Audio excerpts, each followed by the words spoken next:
Bonjour Ilana, bonjour à toutes et à tous. Aujourd'hui est un jour assez particulier, nous sommes le 5 Tevet.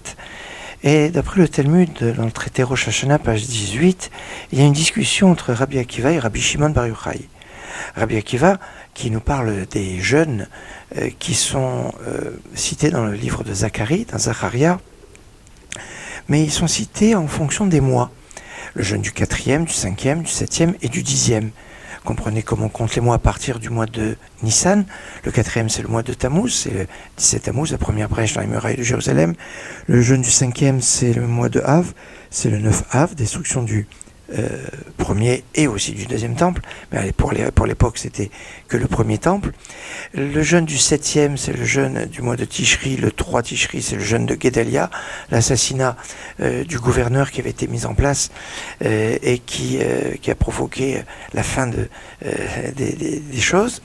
Et le jeûne du 10e, eh bien, discussion entre Rabbi Akiva et Rabbi Shimon. Rabbi Akiva nous dit, le jeûne du 10e, c'est le jeûne du 10 Tevet qui marque le début du siège de Jérusalem, qui est arrivé en fait avant le jeûne du 4e, puisque le jeûne du 4e, c'est la première brèche qui a eu lieu 2 ans et demi après le début du siège.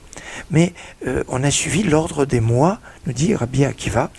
C'est pour ça que le jeûne du 10e, qui historiquement est arrivé avant les autres jeûnes, mais qui a été cité en dernier, puisqu'on suit l'ordre des mois. Rabbi Shimon Bar Yochai n'est pas d'accord avec lui. Il dit, mais non, on doit suivre l'ordre chronologique, et le jeûne du 10e doit être un événement qui est arrivé après l'assassinat de Guédalia. Et il s'agirait de quoi?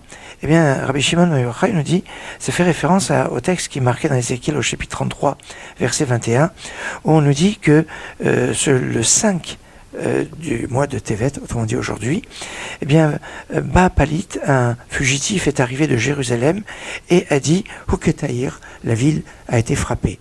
Autrement dit, on a eu l'information en Babylonie que Jérusalem a été détruite, le 9 Av qui a précédé, mais on a eu cette information le 5 Tevet, c'est-à-dire aujourd'hui. Et on a fait Yom HaShmua que Yom HaSrefa, le jour de l'information comme le jour de la destruction, le jour de l'incendie.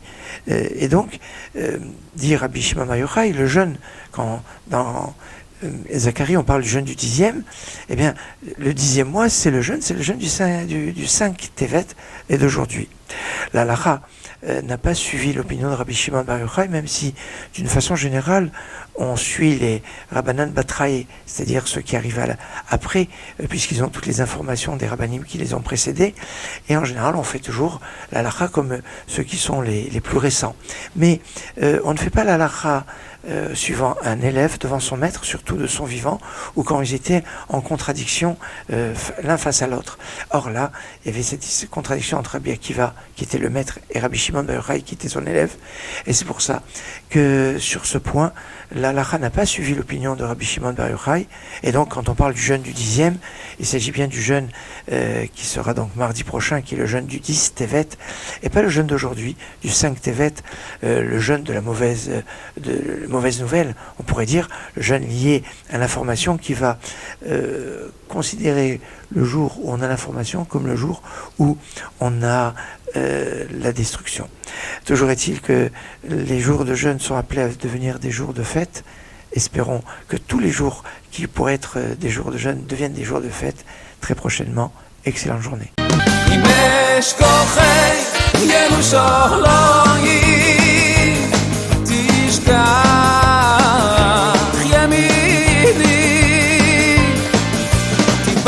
Shiny